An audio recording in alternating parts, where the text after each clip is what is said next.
So good afternoon, everyone. Welcome to our webinar today. My name is Ng Siu Chun, and I'm the GoodWe Technical Sales Manager for Malaysia. I will be the moderator for the session today and would like to thank everyone for taking time off your busy schedule to hear us out. We really appreciate that, and we hope you will find our sharing today useful. The topic today is High Performance Utility Solution for Optimal LCOE, a short form for Levelized Cost of Energy. And we are very honored to have our three distinguished gentlemen who are experts in their own field to join us today. Mr. Rishab Shrestha from WoodMac, Mr. Andrew Zhang from JA Solar, who will join us later, and Mr. Ned Ge from GoodWe Solar Academy. They will be sharing their insights and knowledge on the energy landscape in the region, as well as how the latest technology solutions could assist to lower the solar PV levelized cost of electricity, especially for the large-scale solar project. Without further ado, we will start off with free presentation by each of our guest speakers, followed by a roundtable discussion. Should you have any questions for our speaker, please type it out in the Q&A tab, and we will try to address it during the roundtable discussion. At the end of the session, there will be a lucky draw session sponsored by GoodWe. 3 lucky participants will be chosen from our participants today and will stand a chance to win an Amazon e-card worth $50 US. Therefore, please make sure you stay with us till the end of the webinar. Without further ado, I would like to welcome our first speaker of the day, Mr. Rishab Shrestha from WoodMac aboard to share us more about Malaysia's solar outlook and its sustainable growth. Just a brief introduction of Rishab. Rishab is a senior analyst focused on Asia-Pacific power markets with a particular interest in renewable market dynamics. His work includes power modeling and forecasting project economics of various generation technologies. He also leads the solar market research for the region. Before joining WoodMac, Rishab worked as a solar market analyst at GTM Research and MEC Consulting. He helped the company kickstart its solar research product offering. He also has experience working with clean tech startups in the UK and India. I will now pass the floor to you, Rishab, please. Thank you, Ang Siu Chun. Let me share my screen.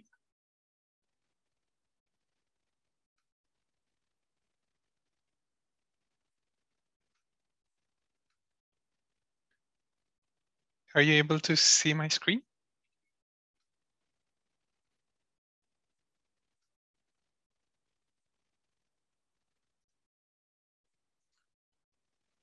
Hello? Yes, we can see your screen, Rishab. Great. Please go ahead. Okay. Yeah. Good afternoon, everyone, and thank you for giving your time and spending this part of afternoon with us. Sorry, Rishab. Yeah. Maybe you would like to maximize your screen because you are on a presenting mode where we can see your second slide. Okay. Let's see how I can do that. I swap. Swap the settings. Yeah. Is this good? It's still the same from my side. Yeah, now it's good. Okay. Okay. Great. So today I want to talk about Malaysia's solar outlook. And I've titled it A March Towards Sustainable Growth because that is kind of the growth trajectory that we're seeing in Malaysia. It's an exciting time in solar industry across the world, but more particularly in Southeast Asia. So let me dive into that. But before that, a very quick introduction about WoodMac. We provide market intelligence for natural resources across the world. And I am part of Power and Renewables team, where we have over 100 analysts looking at wind, solar, energy storage, grid edge. I'm based out of Singapore, and we have offices across China, Australia, and many parts providing that market intelligence. We track projects, look at cost economics, look at market shares. So if you want any more information, please go to woodmac.com for more information. I myself have been looking at solar renewable markets for over 5 years, more focus on power markets. So today, let's focus on Malaysia's market. So here, I think it's helpful to see how the Asia Pacific global market is shaping before we dive directly into Malaysia. And as we can see here, we show the annual solar installations for Asia Pacific across the next 10-year horizon. And what you can see here is a very strong growth of 58% from close to about 83 gigawatts additions last year to about 131 gigawatt in the 2030s. And of course, China, like in many other renewables market, accounts for significant share. But then you look at the other countries, they are also expanding and growing. And you look at Southeast Asia, there's quite a few growth in that country. But if we particularly look at 2021, 2020 per se, there's a bit of decline, and that's because of subsidies that are being retracted, particularly in Vietnam and China, and moving towards auctions. But despite those challenges, what we see is countries announcing more ambitious climate targets or revising their targets, including Malaysia, and that's delivering the growth. And so it's a very hot and attractive market to be in. So let's zoom down on Malaysia more specifically. Here we're showing Malaysia's annual solar outlook for various different market segments, including utility scale, commercial and industrial, and residential, which are generally less than 20 kilowatt size. As you can see, historically, Malaysia's has been a very small market in terms of annual installation, with less than 200 megawatts installed from 2015 to 17. But then with policy, it has been ramping up quite sustainably and sort of that exponential curve. And so from 2020 to 2023, it more than doubles from over 600 megawatts to 1.4 gigawatt. And that's a very strong growth. And from that onwards, we see a more stable and a sustainable growth. And what other thing is that the majority of the market is dominated by large-scale solar, utility scale, which is the dominating factor. And these can be, say, 30 megawatts to 100 megawatts or so generally in Malaysia. But I'll go down into the project-specific breakdown later. But we can also see that C&I, or commercial and industrial sector, is a significant chunk, followed by at least the residential. So talking about drivers, what happened was when there was a large-scale solar auction announced, that kickstarted the large-scale solar industry and is continuing to provide that growth.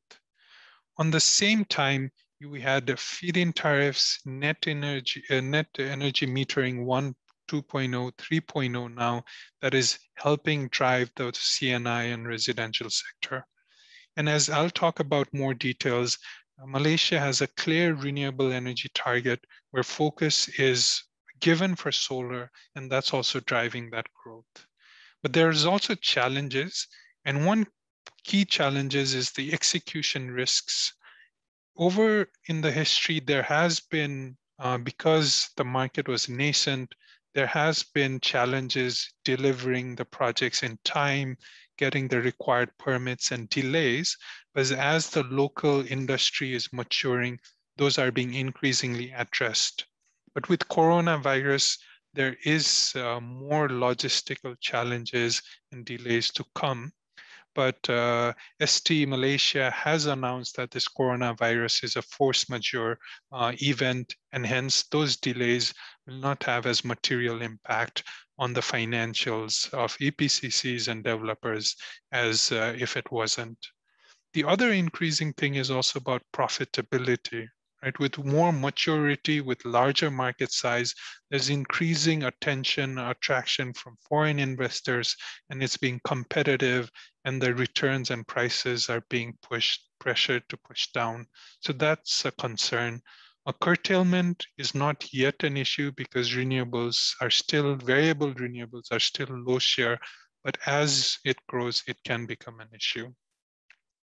So I want to focus firstly on the policy side, right? What is the Malaysia's renewable policy, or more specifically solar policy, and how do we expect that market to unfold? So we believe that currently Malaysia is nearly on track to meet its renewable target. And prior to COP21, prior to this year, they had a plan of 20% capacity mix by 2025. And as you know, these climate ambitions are growing. So with the COP21 this September, they revised their target to 31%. And this is a positive for renewables, also for solar, but not necessarily as much as you think, because there's also an inclusion of large hydro within this target. But nonetheless, this 31% target means that there's at least an additional 1 gigawatt needed for the project of 2025. And we see that being realized by large-scale auctions, continuation of that, as well as net energy metering. So let's focus on Peninsular Malaysia more specifically, which you can look at the middle chart.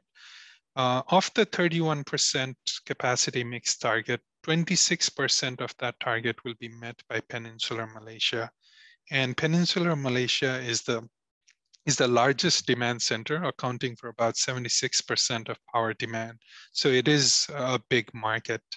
And so here you can see that just above 4 gigawatts of renewables have been installed till date, with solar accounting for about 1.4. And by 2025, that 26% means that there needs to be around 8.5 gigawatts.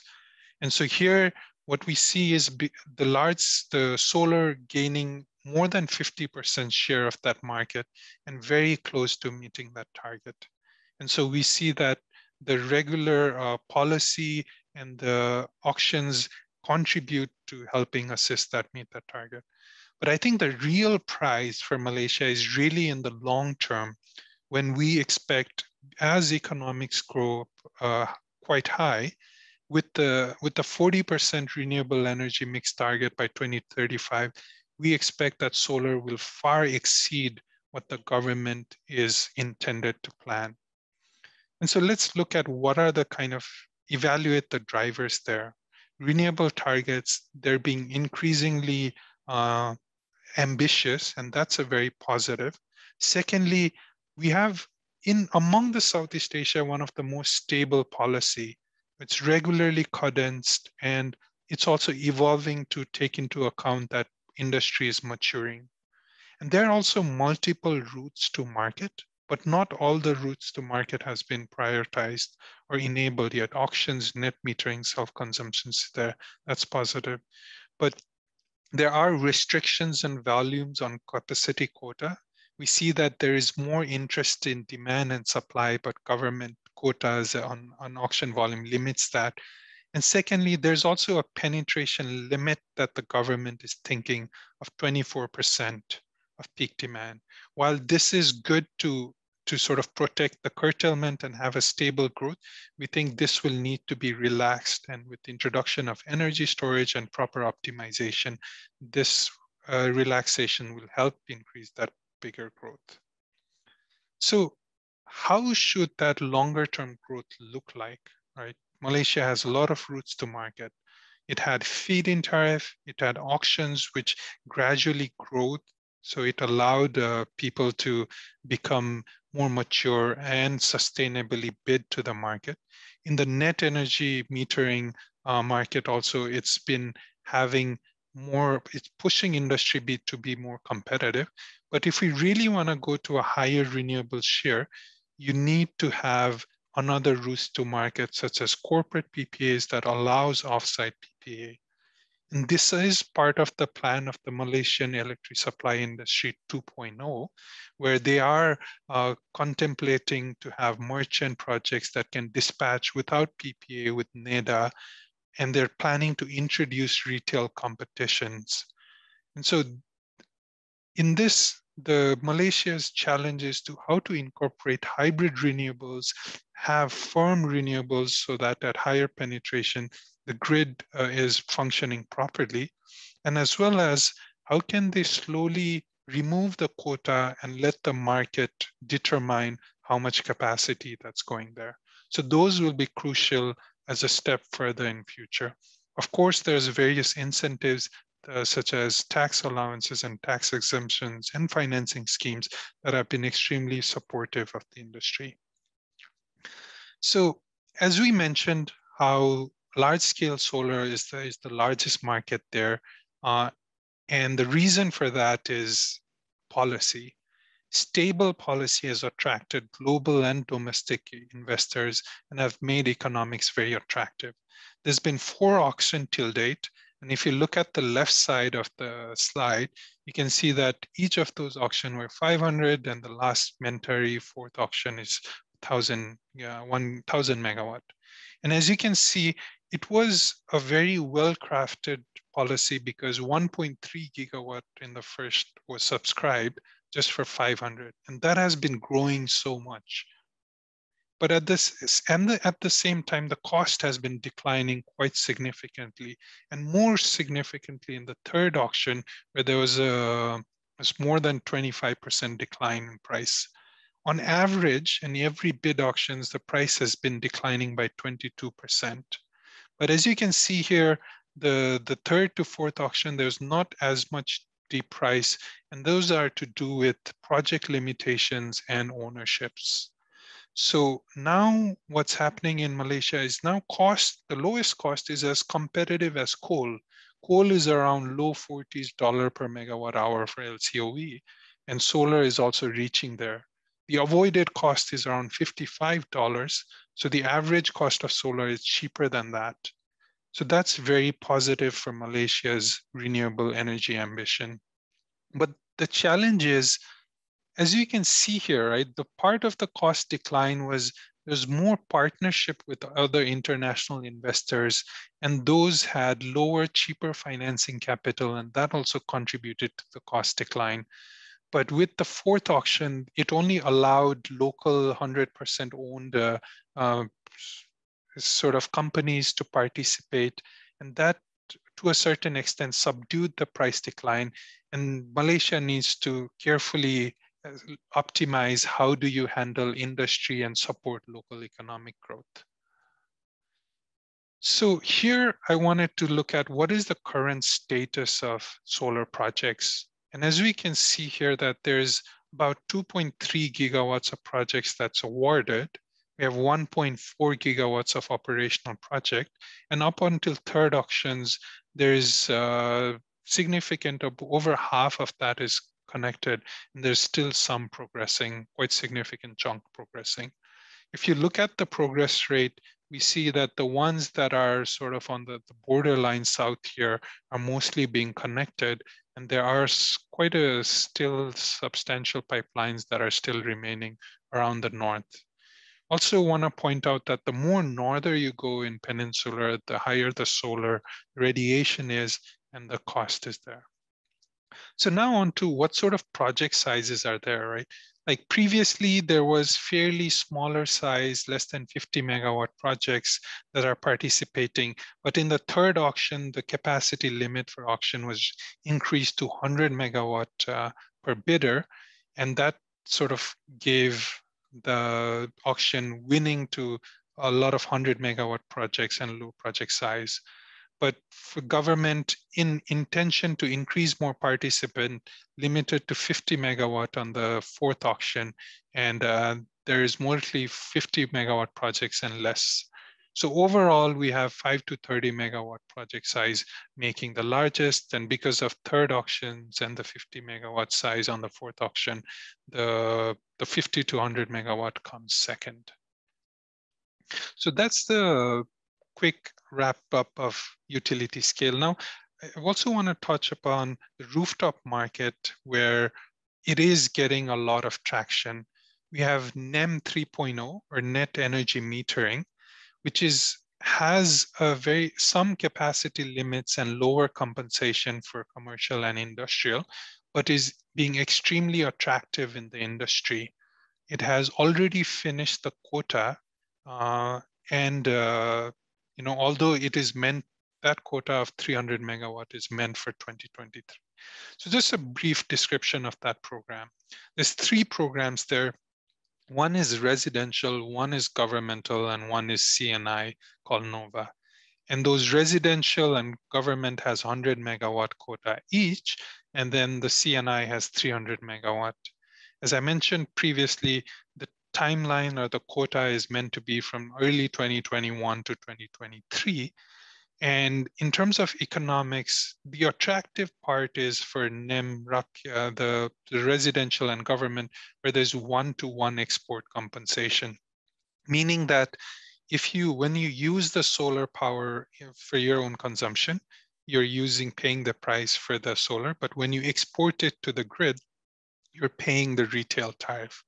And retail tariff, to give you a sense, is around $115 per megawatt hour. But whereas in the NOVA program for CNI, you're exporting it to a system marginal price. And this is sort of the wholesale energy power market where the cost is much smaller or lesser than the retail tariff. For a NEM single, the capacity limits are up to 10 kilowatts. For government, it's 1 megawatt. And in NOVA, it depends, but could be to 5 megawatts. In terms of the credit term, it's quite attractive till 10 years. And after that, they could potentially sign another PPA with off-taker, or there could be other avoided cost metrics. And there's also an interesting energy bank period for 12 months and less attractive for CNI, but still economically makes sense. So here on the right side, what I wanted to show was the status of the program. Of the 100 megawatt capacity for this, we have 87 and 84 gigawatt left. So there's still time and quota left, and there's some gradual sustainable growth. But what is most interesting and have taken off is this NOVA CNI capacity market, where of that 300, that's already used up, and 162 megawatt has been approved. So more will be quite less. And this is despite the fact that they are being exported at system marginal price and there is a capacity limit. So this shows that there's a lot of interest in CNI, and if there is a market mechanism to allow or to capitalize that investment, that growth can happen. So here I want to give everyone a thought about how that future could look like. What can this next sustainable driver be? And I think corporate PPAs within this region could be quite interesting. Here, what we're showing is what is the cost of renewable LCOE and the retail power price tariffs. So if we look at Asia Pacific, solar specifically was more expensive than retail tariffs by quite significantly in the 2015. But today, in Southeast Asia and also in Malaysia, it's already competitive. And solar provides about 12%, 15% discount against retail tariff of $115 per megawatt hour. So as we go over to 2025, when those quotas, if the quotas were released, or even for large scale, if there was offsite PPAs that are allowed, the economics are very compelling. And on top of that, we estimate that retail prices will rise 11% over the decade, and that will make economics more attractive. So with these kind of policy mechanisms, we think that Malaysia can be very attractive. So to summarize, a very positive large-scale utility scale outlook for Malaysia. Secondly, net energy metering, despite some of the curtailment or despite some of the capacity limit and lower compensation, is gaining momentum specifically in CNI. And lastly, corporate PPAs can be a growth driver for the next longer-term growth. So with that, I'll pass on back to Neng Siu. Thank you, Rishab, for your very enlightening presentation, giving us some insight into how to sustain the growth of the solar PV industry in the region. So coming up next would be our guest speaker, Ned Ge from GoodWe Solar Academy. A brief introduction about Ned. Ned is the design engineer for the large-scale solar power plant solutions and has a lot of experience in terms of system design, project commissioning, and operation and maintenance.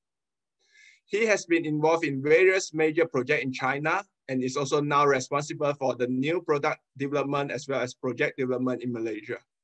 Let us hear from Ned firsthand how the GoodWe large-scale solar solutions could assist to optimize the LCOE of the solar PV farm. I will now pass the stage to Ned. Ned, please. Hello, everyone. I'm Ned, Solution Engineer of GoodWe Solar Academy. And I have one of our application engineers, Craig, with me as well. He's going to help me on the questions at the end you may have for us. So let's get started. Here's the topic we are going to discuss today. As an inverter manufacturer, what we are doing to help our client to achieve a better LCOE, focusing on lower the system cost, more solutions for lower your maintain cost and more yield.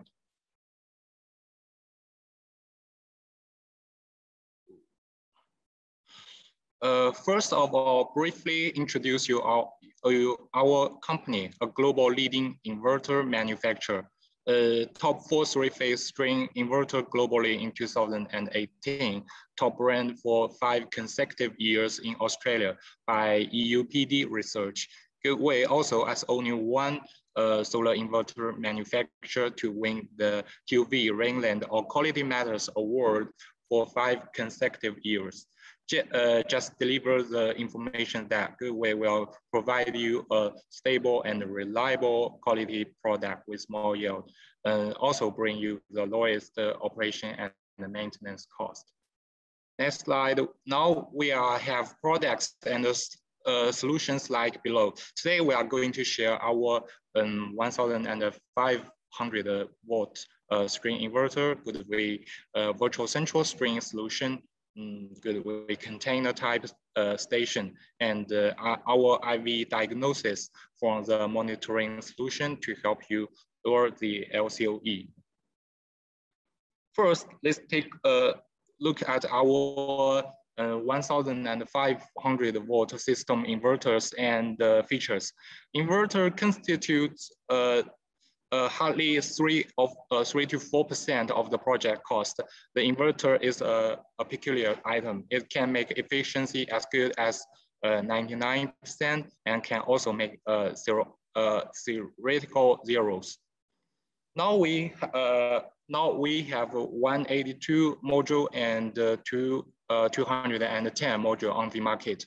And this is why we have 2 products here, and models GoodWe 250K-HT and GoodWe 250KN-HT. KN is special for 210 millimeter wafer module, and the model without N for other wafer size. Main difference is that the KN has 6 MPPTs, and each MPPT will have 3 strings, and each string for nominal current is about 20 ampere. And you can see the other technical parameters are almost same with GoodWe 250K-HT, including the efficiency.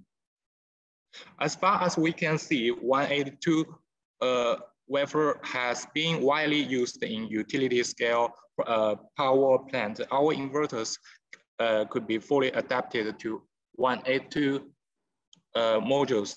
We can see the mainstream 182 millimeter manufacturers module current here, and even the short circuit current of panel is less than 15 ampere, while our inverter's nominal current supports 15 ampere and the short circuit current for 20 ampere.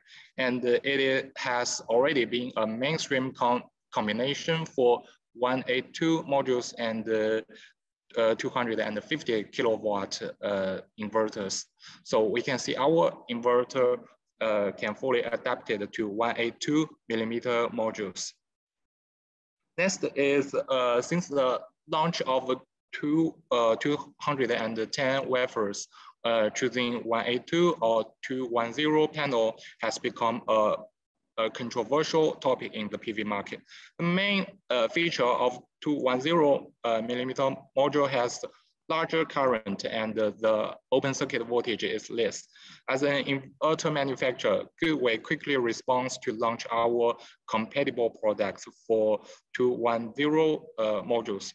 You can see the string current is 20 ampere with 3 strings design. Most clients may have the concern if they need an external fuse to prevent 2 strings current when back to 1 string, when 1 MPPT connect 3 strings situation. Well, the KN, we still use the non-fuse design to solve this problem. It equips intelligent DC switch, which can automatically trip the DC switch when overcurrent failure. This DC switch can also receive the trip signal from the inverter DSP to shut down the DC circuit when emergency. So we can see our new model perfectly match 210 millimeter module. Next slide is about the Y branch connector. We noticed that some projects are using this Y branch design to lower DC cable investment. The parallel connection is accomplished by joining the positive of 2 strings together as well as negatives of each string together. Then the combined current transported by a 6 millimeter square DC cable to our inverter. At this scenario, the combined current can reach more than 25 ampere. Note that the 2 models can still support this large current if each MPPT only connect 1 string, but the string level monitoring will be disabled in this situation, while MPPT level monitoring still exists. Next is about the high temperature adaptability. As we all know, extreme high ambient temperature provides negative impacts on the PV module and the performance of inverter. And GoodWe focus on the thermal design to have inverter with excellent heat dissipation performance. So we have competitive derating temperature curve. 145 degree Celsius ambient, we have 90% rated output to gain higher yield. Next is biggest confusion for solar designers, developers is whether to go for a string inverter or central inverter. In case of rooftop or commercial and industry systems is simply and clear. But when it comes to large solar plants, it becomes a difficult decision for designers. Let's take a dig into the comparison on a 100 megawatt project. Firstly, central inverter needs an external combiner box, which can cause failure rate more than 5% over the lifetime. If fuse melted, you need to find it and replace it. That may take a lot of work. String inverters won't need combiners. Besides, we can always have 1 or 2 spares depending on the capacity in case of string inverters. We can change them when needed. The redundancy can improve and the downtime will be less. So considering the multiple MPPT feature, recovery time, and the generation, we assume string may have 1 to 3% power gain compared to central over lifetime. Objectively, both strings and the central have pros and cons. String has multiple MPPT feature to reduce the impact on your production due to shading or defects of your PV module. Another factor string inverter solving is mismatch loss, one PV module degradation. And although it's a very marginally different of 0.6 to 0.8 as the years increase between year 1 and 25. As you can understand, the degradation of modules increases. So the defects are increased and will reduce the expectancy of your plant. So the string inverter allows the maximum production for any degradation that is potentially happening. Other advantages are longer operation hours due to the lower starting up voltage and easy to install and better system visibility. But still has disadvantages are high O&M for distributed locations of inverter and longer AC connectors. But with string inverter flexible design in large projects, we have solutions to make up the disadvantages. Now we can see string inverters are easy to install, less investment, higher yield, and safer. But also with the emergence of new tracker technologies and bifacial panels used in the power plant, the string inverter will have added advantages. Keep in mind that the string inverter benefits and the costing is also coming down. We believe the trend in inverter market will be more string inverter be used and the shift is happening. Next, we are going to share some string solutions, products, and O&M tools. First, a list of the negatives when string compared to central inverters. Is our centralized string system. Actually, it is not new for developers, but now we are talking centralized systems using string inverter skids or containers, which we call virtual central, is showing on this picture. This one is a skid version, and now we are also developing a containerized version. Back to the solution, you are putting those inverters close to the point of interconnection. The lower O&M can be achieved by using virtual central. This longer DC cable design will slightly raise the cost of the system, but what we gain more from this is an easier O&M plan on large size, and you are saving installation later as well. This has been done in very large applications right now in China, Qinghai province. We can install the inverter on an individual skid and build the frame close to the transformer path. Through this, some inverters troubleshooting and the firmware used to be updated performed remotely can reduce the downtime. By the way, our inverter can remotely update firmware through PLC or RS485. Besides, virtual central solution compared to central inverter will have lower cost for they do not include the DC combiner box. And remember too that 1500 volt DC is the top of the low voltage scope. Combiners may also have a breakdown risk. So we are balancing the system cost by using this solution to lower your LCOE. Next product is the turnkey system, medium voltage switchgear. And this product we are releasing to market is a MV power station, offers the highest power density in a plug and play design, maximum capacity up to 6,800 kVA. It is suitable for global use. This turnkey system generally has main components, including rain main unit, transformer, low voltage switchgear, bath duct, and connection cables and auxiliary circuits.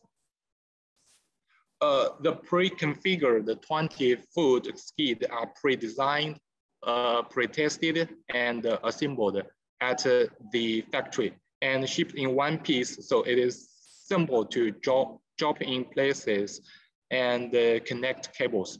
All electrical equipment installed in one frame to minimize side works and maximize pre-testing and safety. Open air design, that means no exposed, that also brings the no exposed live paths. All live paths are covered to ensure safety against electrical shock. All electrical equipment conforms to Malaysia local regulations. As you can see from our data sheet, the maximum power rating, now we can reach the 6,800 kVA. Low voltage side can support max 30 pieces of MCCB to connect with. So we also heard voice from clients that they may have corner array which only has less than 3 megawatt. We can also customize the power rating to meet your requirement. Next is our plant monitoring system. It's a local management solution used in plant, which allows control over individual devices. It has functions like for data customization, data analytic, remote control, automatic reporting, and OM management.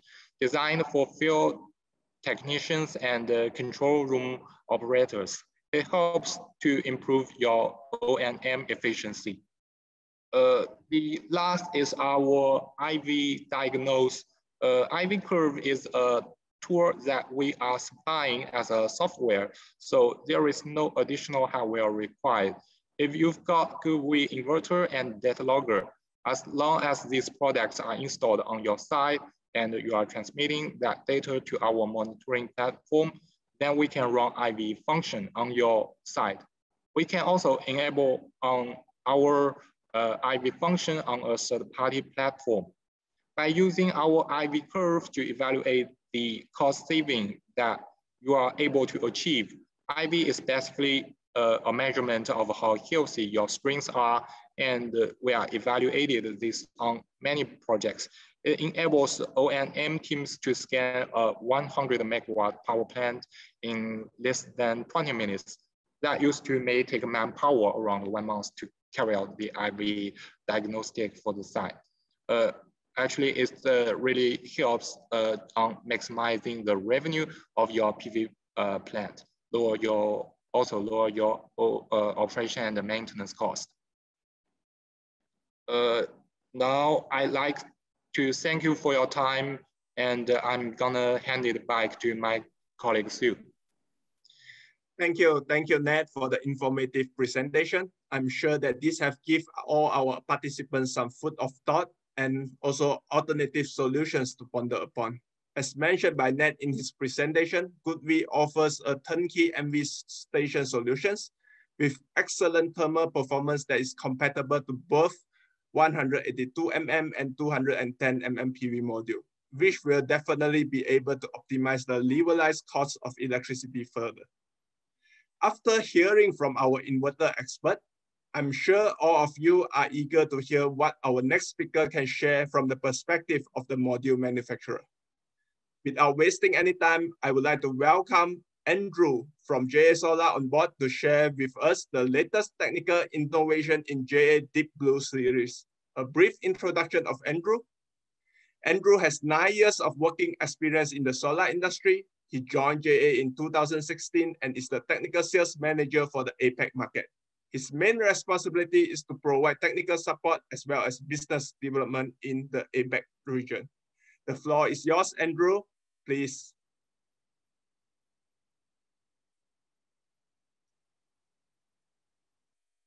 Andrew, yeah.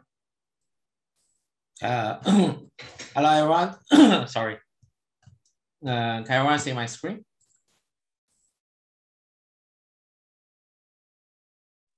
Andrew, you are muted. Yeah. Can everyone see my screen now? Yes, hello? Yes, we can see your screen. Yeah. Okay. So hello, everyone. My name is Andrew from JA Solar. So I'm from the JA Asia Pacific sales team, and thank you for the opportunity providing by GoodWe. And actually, I would like to brief some key points regarding the JA Solar Deep Blue 3.0. product with infinity future benefits. Actually, the main focus of this webinar is for give you a better understanding about the GE key products, which are primarily designed for solar farm from a technical perspective. And so this webinar, so I would like to introduce your 4 parts. And the first part is briefly introducing about the GE Solar and GE Solar Deep Blue 3.0. And our target is to let client understand the changes that the PV module are undergoing. So we will analyze how GE launched Deep Blue 3.0 from a practical point of view. And the second part, so we will briefly introduce about the details about highlights of Deep Blue 3.0 and the value analysis of Deep Blue 3.0 from the perspective of BOS savings, LCOE benefits, and also the actual site survey data. So as Jay launched Deep Blue 3.0 Pro during SNEC exhibition, and so in the third part, I will introduce some new product regarding the highlight of Deep Blue 3.0 Pro, which will be launched within this year. And in the last part, I would like to present some future products in the year 2022 to 2023 and the GE technical reserve and ideas for the vision of future. So firstly, let me introduce about the GE Solar. And the GE Solar is the top 3 solar module manufacturer suppliers, which is set up since 2005 May, and with around 11 world market share achieving by GE advanced leading technology and the vertical business model. And in 2020, so our revenue is around $3.75 billion, which is contributed by 33,000 value customer and 22,000 employees. So currently, GE has owned more than 40 gigawatt module manufacturing capacity based on the 12 GE global manufacturers. So here are some project reference, and as GE is a rich sales revenue and customer confidence, so GE has supplied lots of solar projects accompanied with recent years global solar project rapid up. So the first one is for the 50 megawatt solar projects in Malaysia, in Kuta, and we also have the 70 megawatt in Australia. And this is the first trackers plus module project in Australia.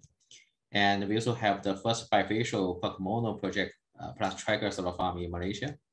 And we also have supplied the largest solar farm in Philippines with capacity 132.5 megawatt.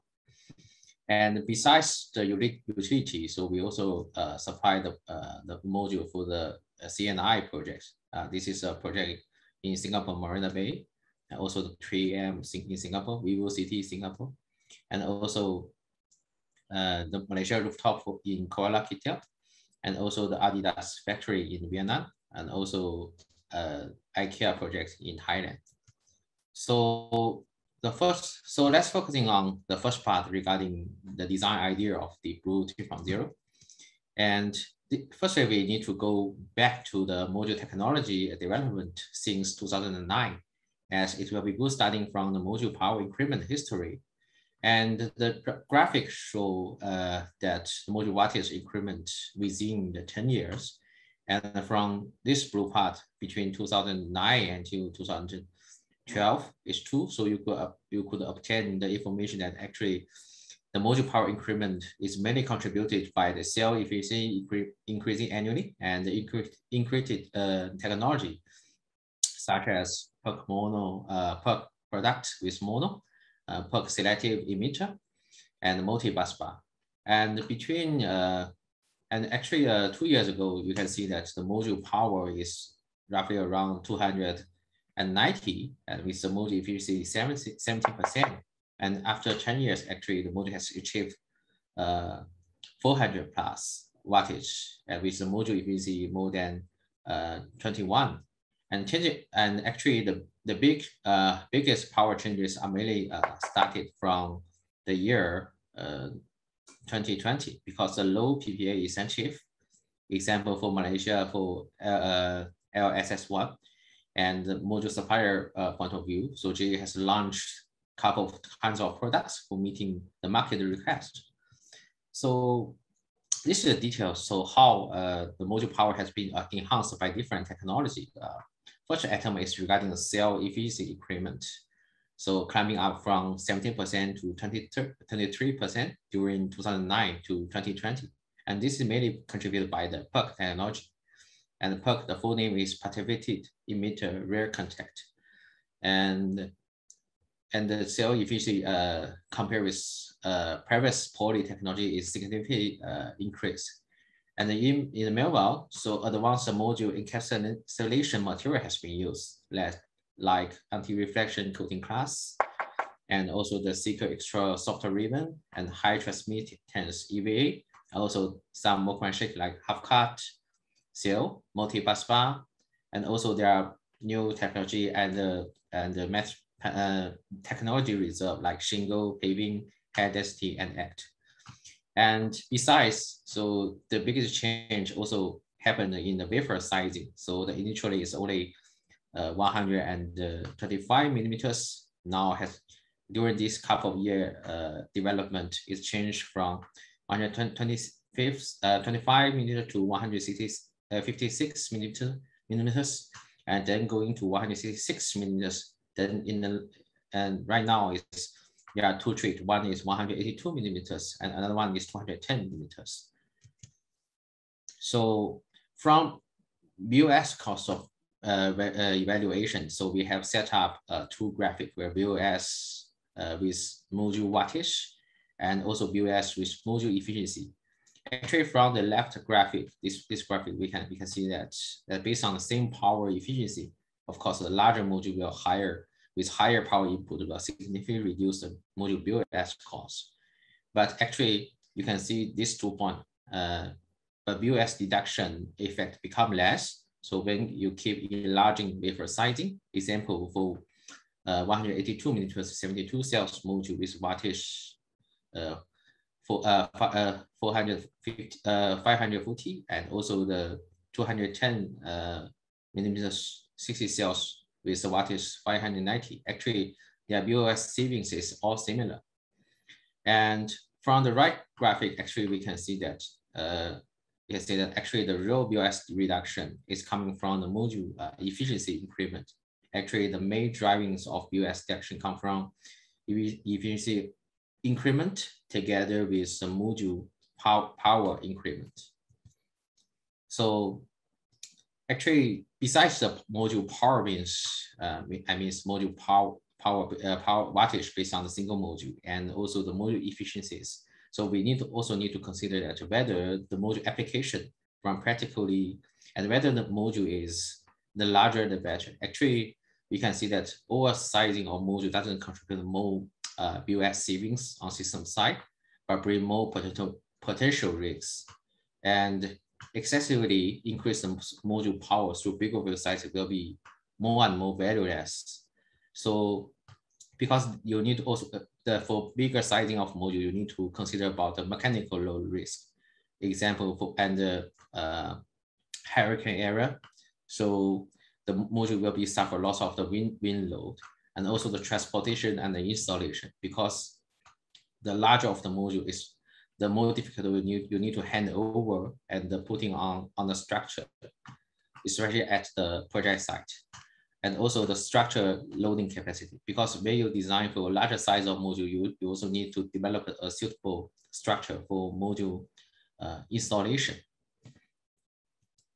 So apart from previous concept, actually I also evolve one small subject regarding the module VOC and ISC, and module open circuit current and open circuit voltage, and the module short circuit current. So which will be considered as a priority.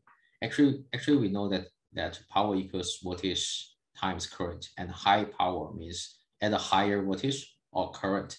So example for 78 cells, 182 millimeters module with half cut, and also the 1/3 cut, 50 cells, 210 millimeters module. Actually, you can see that and compare with 6 cells, 210 millimeters module half cut. Actually, these two type of module belong to the high voltage but low current. well, the 60 cells 210 million module belong to low voltage but high current. So the low voltage current module like this one will be definitely add the string capacity and decrease the system cost, but there will be another impact from the large current on system and the module itself, which should be noted. So this is the simple summary for two typical kinds of product and the different wafer sizing. And you can see from this graphic that more busbar technology, of course, will driving the module power means, but more resistive loss will be involved if deploy more busbar. And this also lead higher CTM loss and module production costs. So, and in the meanwhile, so during the module operation period, so the high current also lead higher module internal resistance loss and boost up the module operation temperature, especially in Malaysian market. So normally the module temperature will be roughly around 50 centigrade. And if you're using large current module, so there will be around 7 to 10 centigrade higher compared with normal module. So the higher of the current will lead the potential issues such as hot spot or junction box burnout. So this is the value we have analysis and the GE R&D center. So we have set up the test bed for this comparison between 182 million module and the large current module. And the real data was collected based on the one intraday solar system operation. And actually you can see that the solar module temperature become higher if the module current is higher. And this leads significantly reduced loss and power generation loss. And according to the third-party report, compared with the large current module, I mean with the current IC equals 18.5 ampere. So actually the power generation of Deep Blue 3.0 is more than 1.5% higher. And of course, the LCOE will be significantly better. So this is one of the site survey data. So we have GE has cooperated with TUV conducted in China, TV North conducted in China for 1 year module operation in the actual outdoor. So actually it's at the National PV Examination Center. So in Yinchuan, the west of China. So actually according to the data record at project site, actually our power generation is about 1.7% higher than the large current module, and especially during high radius period, like 1 p.m., 2 p.m. So the average module operation temperature gap is roughly around 1.7 centigrade, and the maximum gap is around 5 centigrade. So this is a design. So why JA select 182 million module as a preferred. So the design principle for 182 is based on the suitable dimension with dimension 2.2 millimeters long and 1.1 millimeters width, and it's suitable dimension for easy handover, and also it has the proper electrical parameters with normally high voltage, low current, and also have the reasonable weight for easily handover. So for this kind of JA Deep Blue 2.0 product, actually we have awarded best result for simulation from TUV Ryan, so last year. So among all quality methods award. So okay, so sorry. So okay, so for part 2, so let's focusing on the technical highlight of Deep Blue 3.0. So actually so far Deep Blue 3.0 has shipment is more than 3 gigawatt. And actually our production capacity for 2021 is 30 gigawatt.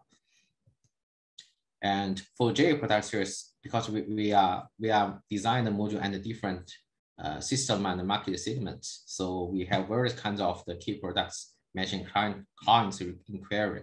So for utility, we have the 22 cells with Deep Blue 3.0 with the wattage 450, 545, and also have the 78 cells 600 and 595. And for CNI and residential, we have the besides the 72 cells, we also have the 54 cells with the wattage 400 for easily handover and installation on the rooftop. And here is the module configuration with 182 meter wafer. So we have the 3 kinds of products for different system configuration and with half cut, and is wafer upgrading to 182, and it has a metro production facility and is compatible with the existing production line and also have the production year code. So this is the design ideas based on our Deep Blue 3.0. So we are aiming is we design this product adapter with existing system configuration but high efficiency, more suitable parameters and more installation capacity, and also lower BOS costs but higher power generation. So for this product, we are using upgrade PERC technology. So with a better long spectrum response and also higher low irradiance property. And the meanwhile is also have very low temperature core efficiency. And we also deploy with 11 busbar, half cut cell, and also have the reliability test under the third party. So besides, we also deploy with the gallium doping. So compared with previous boron doping, so far GE can guarantee less power degradation. Now is for single glass module, we can guarantee in the first year no more than 2% and 0.55% from year 2 to year 25. And for double glass, we guarantee 2% for first year and 0.45% from year 2 to year 30. So it has 11 busbar configuration, and with the round busbar for improved the module light absorb. Also, we have the reliability for the 11 busbar design and the seinor ribbon for product operation stability. Besides, this product also designed for half cell, so for enhance their mechanical property. And also, it has lower LCT operation temperature. So example is J adapter with GoodWe, actually successful for GoodWe's premier MPP design, actually based on the 15 ampere limit. Actually, our Deep Blue 3.0 is adapted with GoodWe inverters. So this is analysis based on different sizing of the wafer. So also the BOS analysis actually for Deep Blue 3.0, it has very premier BOS series. And besides from installation capacity point of view, Deep Blue with 72 cells also achieved the highest installation capacity, but the lowest initial investment, and this will shorten your return of investment. And from system LCOE perspective, so we also analyze some sample projects. We're using GoodWe inverter and other industry inverter, and actually Deep Blue 3.0 configured with GoodWe inverters has very good performance compared with other inverter suppliers. This is based on from the rooftop project, and this is the details compared with based on different sizing of the module. So we're using GoodWe inverter. So what is the BOS deduction? So based on the utility solar farm analysis, so we are select 15 megawatt project as a reference. So Deep Blue 3.0 together with GoodWe inverter also have very best performance. So this is also the BOS cost comparison based on the 166 millimeters module and the 182 millimeters module. So here's the summary for Deep Blue 2.0. So it has very good temperature core efficiency and also very good low light performance. And their sizing is suitable for different kinds of the rooftop and utility projects. And it has very low degradation guarantee and the reasonable weight. Okay, so the subpart is about Deep Blue Pro, which we are new launch during SNEC. And we are seeking that the higher efficiency and higher power means for the module for achieving for 6 wattage more for next 2 years. And we are deployed with the gapless connection for increasing the module efficiency. And we also passed the reliability test, and the test result is very good compared with industry acceptance criteria. And this is the best LCOE analysis. So based on the GE Deep Blue Pro, so they have very good benefits. And this is the LCOE analysis. So GE Deep Blue will significantly reduce 3 to 4% LCOE ratio, so compared with 166 and also Deep Blue 2.0. So some vision about the future. So actually, GE has many technical reserve for the future technology.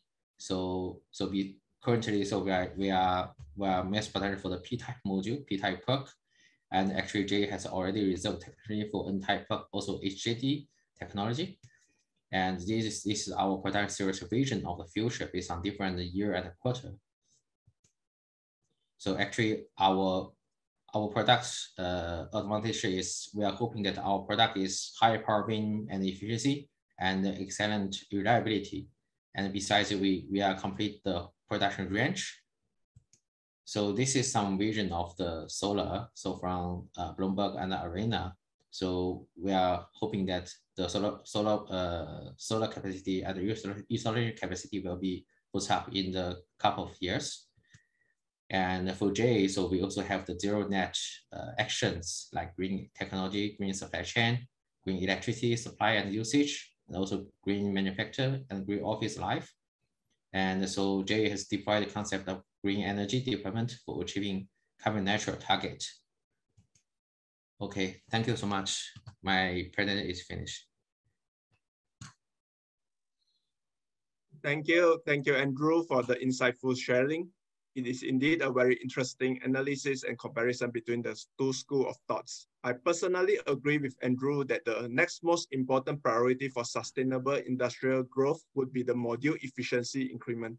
We look forward to more technology innovation in the future from our fellow module partners. So coming up next would be the roundtable discussion and the Q&A session. I would like to invite all our guest speakers, Rishab, Andrew, and Ned, to join us again for this session. So I look at the clock, we are slightly behind our schedule. So without wasting any time, I will kickstart the session and I will go for the first question. So as Rishab mentioned in his slide earlier, the Minister of Malaysia Energy and Natural Resources Ministry, KETSA, announced that Malaysia is focusing on its generation plan with a target of 31% renewable energy in its installed capacity in 2025 and 40% in 2035. So my first question to you, Rishab, do we expect Malaysia to meet this target? And how significant role will solar play in helping achieving this target? Rishab. So thanks for the question. And great presentation, everyone here. Learned quite a bit. So I think Malaysia is having a lot of good policies in terms of trying to meet that target. And the recent increase in the policy target from 20 to 31% is actually makes it more ambitious. And on top of that, including large hydro helps a bit. But what we see is that they're almost very close to meeting that target in 2025, but there's also risk of projects getting delayed, particularly because of coronavirus and other government priorities because of that. So almost meeting that target in 2020, or there might be a delay in a year or so in meeting that Peninsular Malaysia as well as Malaysia target. But what Malaysia will definitely be achieving is overachieving its longer target as the industry kind of matures. So thank you, Rishab. So a follow-up question for you, Rishab. You mentioned earlier that the market size needs to be increased at least by 1 gigawatt. Can you be more specific on this? What would be the market size for rooftop solar and large-scale solar? So what we're seeing is you have a 8.5 gigawatt of target for 2025 based on 26% for Peninsular. And for Peninsular Malaysia, we have 1.5 gigawatt of 1.4 gigawatt of solar. So to meet that gap, we have about 2.5 gigawatts of those renewable projects that is committed, and the remainder one of close to 3 gigawatt remains to be addressed. And part of that will be hydro, but what government in their generation plan has said that is it will be around additional 1 gigawatt of project that will be needed for sure, definitely, to have this meet to achieve this target. So hope that answers your question. Okay, thank you, Rishab. So Andrew, from your experience in the region, do you have anything to add on for the future solar outlook for Malaysia? Yeah, actually, I totally agree with the comments from Rishab. Actually, we are seeing that in Malaysian market there are many incentive policy. So at this market for hitting this target of renewable energy. And actually, though maybe the policy currently is very limited, but we see that there are plenty of rooftop for solar project development, even not under NEM or whatever. So actually, some developer in Malaysia, they are even open like a private PPA and just a night metering for factory consumption. So I think it's a good end. But once there's any incentive policy where we launch, for example, maybe NEM 3.0, whatever, actually the market will push up very soon. So actually for Malaysia market is belong to one of the very mature market in Southeast Asia. And they have very mature EPC and developer. And they have, of course, they have very good evidence. So for solar development. Okay, so since Andrew mentioned about NEM and Rishab also talked about NEM earlier in his slide, so we know recently we also see a very quick update on the NEM 3.0 NOA quota, but a bit slower for the NEM Rakyat and NEM Government. So how positive is this NEM 3.0 for the solar market growth in Malaysia? Should we have more quota for the C&I segment since it's so quickly taken out? And yeah, maybe Rishab, you can enlighten us on what quota size, in your opinion, would be more reasonable.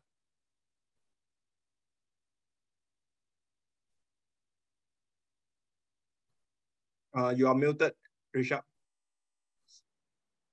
Thanks for the question.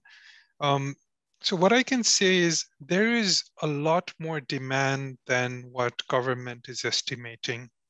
Right? So there is the propensity and willingness to buy, and there's a lot of corporates who are interested in reducing their electricity cost from food and beverage to multinational corporations.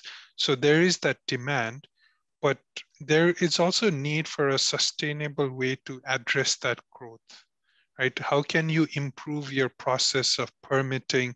How can you improve process of grid integration of rooftop solar? And so what they've done is they've kind of based the target with 24% peak demand limit to help improve that. And what I think with knowledge sharing from other more developed countries who have reached higher penetration, they should be thinking about how to lift off this quota.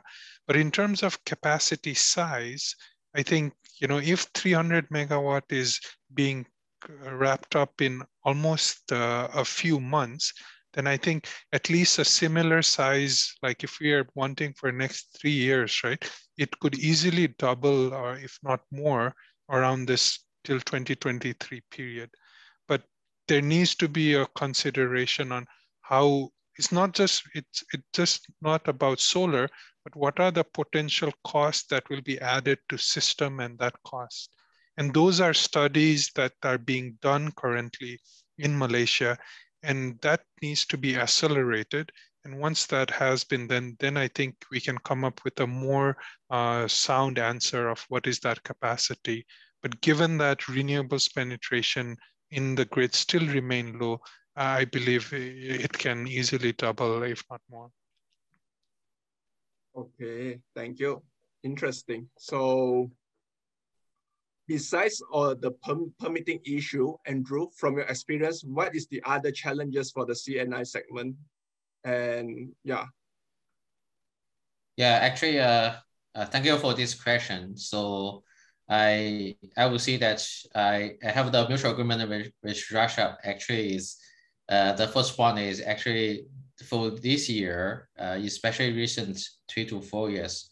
So actually, the total cost of the solar system, including the panel prices going down significantly. So actually, this is maybe incentivized by the low PPA or lower, how to say, the requirement from the application point of view. And we all know that actually for the AEM 3.0, actually even the sizing is based on 500 megawatt more or less, actually, but it's ran out very soon because actually, as I said, actually Malaysia is very mature market. So everybody know that how to calculate this financial model for the solar system. And from module supplier point of view, actually GE has provided various kinds of the key product for supporting like a CNI project. So actually example, so for 182 millimeters module, actually we have developed 3 kinds of key products and a different market segment. Example, we have the rooftop key product and also have the utility key product on the market requirement. And actually, I'm also very excited that now many customers in Malaysia are looking for bifacial module. So aiming for higher with space constraint. So because they are looking for high power generation. So not just a calculation based on the costing. So this is what I see right now. Okay. So Andrew, a follow-up question for you. Do you see the advantage of using bifacial panel for the large-scale solar project as well? Yes, actually, according to my presentation, so so far for JA, we have supplied projects they developed with bifacial plus tracker project in Malaysia. And for large-scale solar farm, we're using bifacial module. So first of all, client is expect 30 years back-to-back warranty. And they also expect a lower annual degradation, and also together with additional 10 to 20% year code. And in the meanwhile, they also save more land and shorten their ROI. Significantly, the LCOE will be deduct around 7 to 9% for using bifacial compared with monofacial. Okay, and Ned, as from the perspective of GoodWe, Ned, do we have our solution to be compatible with all these bifacial module? Yes. First, thank you for your question. Well, bifacial modules produce solar power from both sides of the panel. That means as an inverter manufacturer, we need to utilize this energy gain and minimize the risk of a larger current. We are facing challenges like larger DC input current for inverter and how to protect system when short circuit comes with more power, and how to use this gain more efficiently.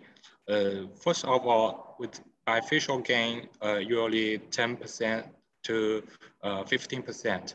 Our inverter's nominal current and short circuit current have enough redundancy to cover it.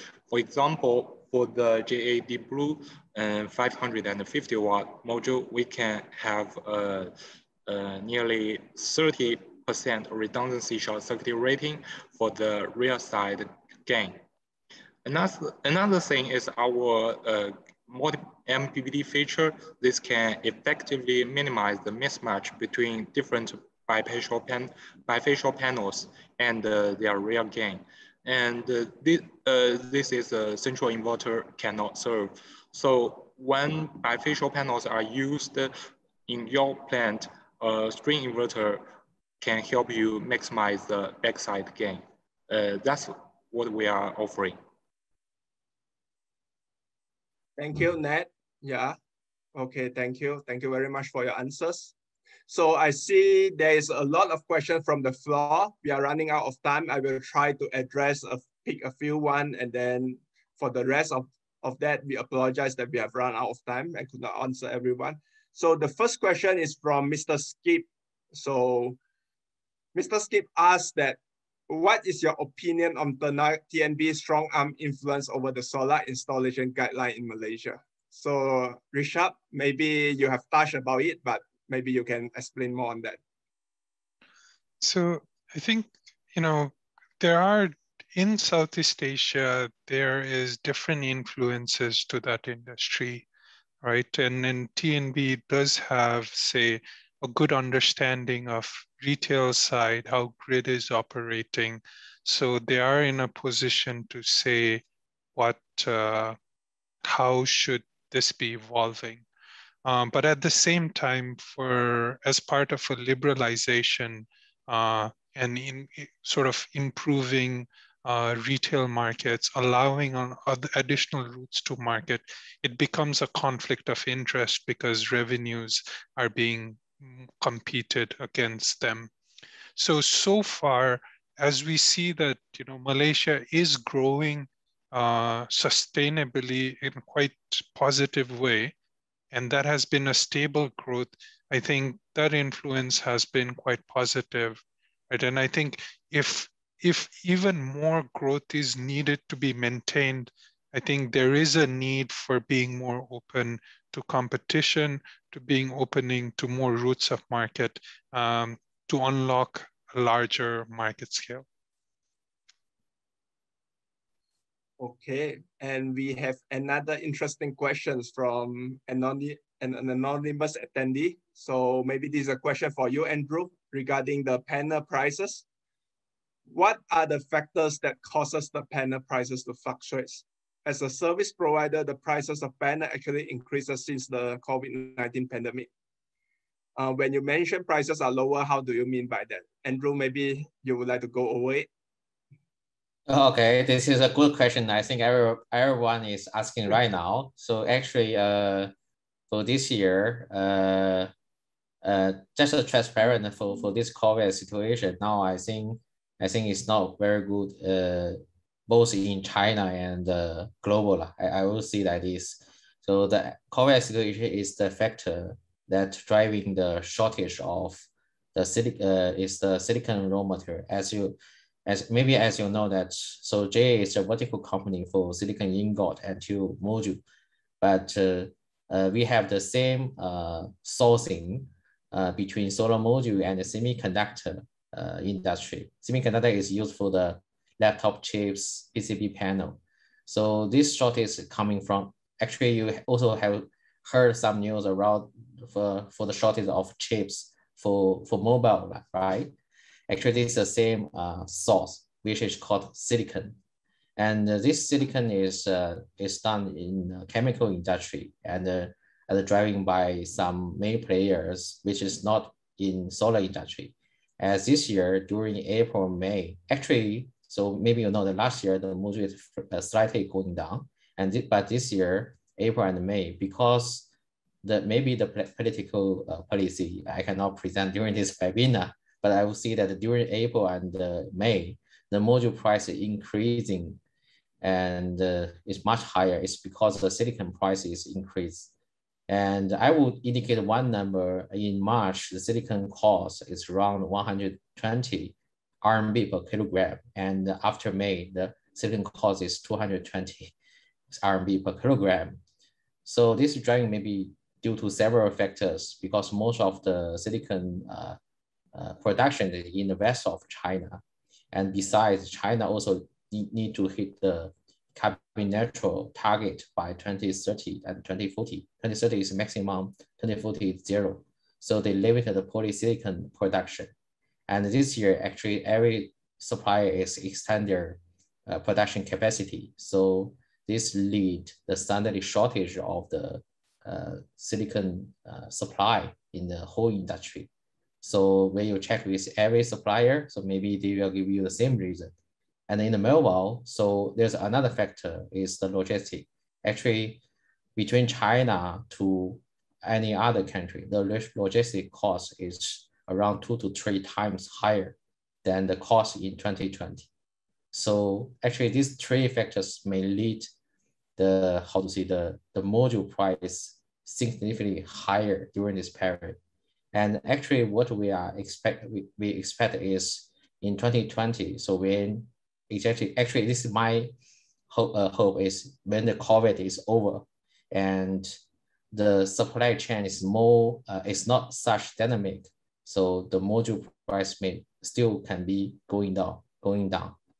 So I have no idea whether I have replied this question, but I will say that we are seeking the rules.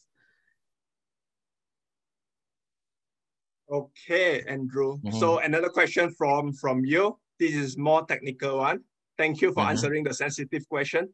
So which one, I think the question would be, which parameter is more important when installing high voltage panel, for example, Deep Blue 3.0 and so on, voltage or ampere? I hadn't seen the question. Can you repeat again? Which parameter is more important when we choose to install the high wattage panel, so high performance panel like Deep Blue 3.0 and so on? Is the voltage more important or the ampere is more important? How does it look on the system design? I think this is electrical point of view. I think GoodWe can also answer this question, but I reply at first. So first of all is regarding, because panel is the unit for power generation for DC power, right? And then GoodWe inverter need to convert into AC power. And first of all is when we launch a new product, we need to consider about our inverter partner, right? So whether they can compatible with whether our new product can be compatible with inverter suppliers configuration. So basically, so for solar system, it should be designed as a high voltage because the components need to make sure that during the power transmission from the panel cable side to inverter input side. So we need to make sure that the power loss is lower and lower. So basically for the high voltage transmission line example for substation. So nobody is doing low voltage but high current because during the transportation, the current will make the loss, right? The formula is 2 current times a resistance. So the resistance is based on the cable but the current is based on your output. So basically for solar module, it should be designed for high voltage and low current for make sure that more DC can be injected into inverter.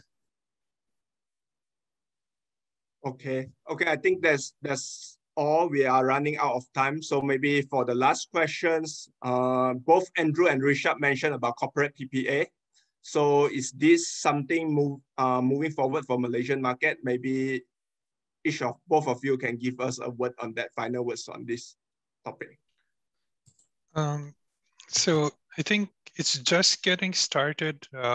Southeast Asia is still early in the growth phase. Economics is starting to make sense. Retail tariffs are expected to escalate. We have corporates that want to go green. So it's a very good drivers for growth. And we expect that to be growing as markets and policies allow it to happen. Yeah. Okay, Andrew, on corporate PPA. Hello. Andrew, on corporate PPA, yeah. Final words on corporate PPA. Yeah, actually, so I think corporate PPA has discussed for a long time, to be honest. So, and I think like metro market, there are, how to say, for metro market, so they have some study case. So like in Australia and the Europe market. And I'm hoping that there's any corporate PPA project being launched, to be honest. So I don't have any further comments. Okay, thank you. That's all for our roundtable discussion today. So moving on, we are running out of time. So moving on would be our lucky draw. It would be, I'm sure this is the most exciting time for all our participants today. who will be the lucky ones today. So, yeah, okay. Congratulations to our 3 lucky draw winners, Yikai Chan, Vijaya Khan, and Wenhui Li. So my colleague will send the Amazon e-card to your email, register for the webinar latest by next week. So please stay tuned and check your email. So guys, that will be the end of our sharing session today. On behalf of GoodWe and our partners, thank you very much for joining us today. We hope you have enjoyed our webinar today and is able to take home some meaningful insights. Please don't forget to subscribe to our GoodWe Academy community. You can Google it up. So we have just set up this GoodWe community where you can have learn more information about our system solutions as well as participate in webinar. Coming up in the 20th of August, we have another session on the storage inverter as well. So please stay tuned and hope to see you soon. Have a nice weekend and take care, everyone. Stay healthy and stay safe. Goodbye. Thank you. Bye. Bye. Thanks, Bye. everyone. Bye. Thank you. Bye. Bye.